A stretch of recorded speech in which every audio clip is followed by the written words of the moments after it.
امید آپ سب خیریت سے ہوں گے۔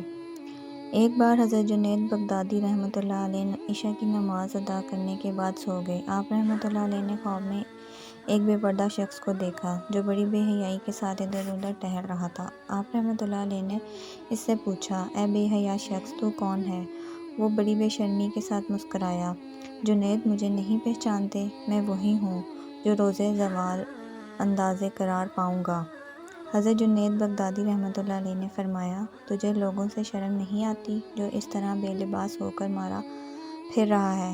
یہ لوگ انسان کب ہیں؟ پھر میں ان سے کیوں شرماؤں؟ شیطان نے کہا، تیرا خیال میں خدا کی زمین انسانوں سے خالی ہو گئی ہے؟ حضرت جنید بغدادی رحمۃ اللہ علیہ نے فرمایا، مجھے یہی تو غم ہے کہ میں اپنی کوششوں میں مکمل طور پر کامیاب نہیں ہو سکا۔ شیطان نے انتہائی شک لہجے میں کہا، ابھی اس زمین پر کچھ انسان باقی ہیں جو مسجد شموس میں بیٹھے ہیں۔ ان ہی لوگوں نے میرے جسم کو زخموں سے بھر دیا ہے اور میرے دل کو جلا کر خاک کر دیا ہے۔ حضرت جنید بغدادی رحمۃ اللہ علیہ کی آنکھ کھل گئی تو آپ رحمۃ اللہ علیہ نے فوری طور پر لا حول پڑھی اور وضو کیا۔ آدھی رات کا وقت تھا۔ حضرت جنید بغدادی رحمۃ اللہ علیہ گھر سے نکلے اور تیز رفتاری کے ساتھ مسجد شموس کی طرف روانہ ہو گئے۔ وہاں پہنچ کر آپ رحمۃ اللہ علیہ نے چند لوگوں کو دیکھا جو اذکار کے عالم میں اپنے زنوں پر سر رکھ کر بیٹھے ہوئے تھے۔ جب حضرت جنید بغدادی رحمۃ اللہ علیہ ان درویشوں کے قریب تشریف لے گئے تو انہوں نے سر اٹھا کر کہا، جنید، اس کمبخت نے تجھے کچھ کہا؟ تم نے سن لیا، مگر اس مردود کی باتوں میں نہ آنا، یہاں کچھ بھی نہیں ہے۔ حضرت جنید بغدادی رحمۃ اللہ علیہ ان درویشوں کی بات سن کر حیران رہ گئے۔ اس روز آپ رحمۃ اللہ علیہ کو اندازہ ہوا کہ خدا کی زمین پر کیسے کیسے برزگانہ بندے موجود ہیں جنہیں کوئی جانتا تک نہیں۔ چند سال بعد حضرت جنید بغدادی رحمۃ اللہ علیہ نے اسی انداز کا خواب دیکھا کہ شیطان بازار میں بے پردہ پھر رہا ہے۔ اس کے ہاتھ میں روٹی کا ایک ٹکڑا ہے جسے وہ خوشی خوشی کھا رہا تھا۔ حضرت جنید بغدادی رحمۃ اللہ علیہ نے شیطان کو اس حالت میں دیکھ کر کہا، تجھے انسانوں کے مجموعہ عالم میں اس طرح بے پردہ پھرتے ہوئے شرم نہیں آتی؟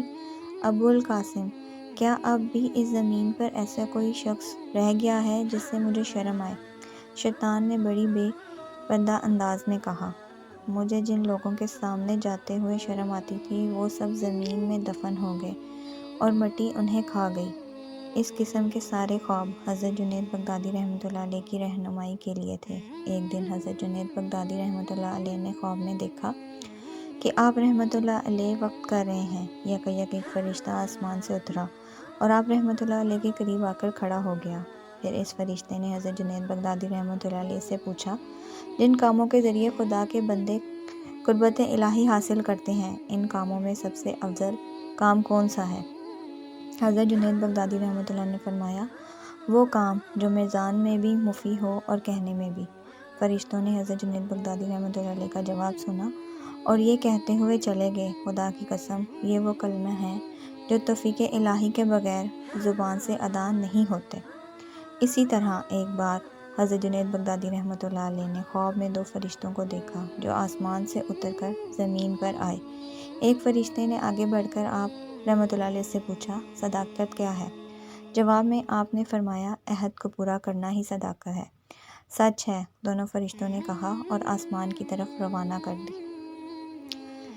اپنے ایک اور خواب کے بارے میں حضرت جنید بغدادی فرماتے ہیں، میں نے ایک بار ایک دربار نوری دیکھا جس میں ہر طرف تیز روشنی پھیلی ہوئی تھی، کوئی شے نظر نہیں آتی تھی، بس ہر طرف نور ہی نور تھا۔ مجھے محسوس ہوا کہ میں بارگاہ صدامت میں حاضر ہوں۔ یکایک بے پردہ نور سے ایک انتہائی پرجلال آواز عبور ہوئی جسے سن کر مجھ پر لرزت طاری ہو گئی۔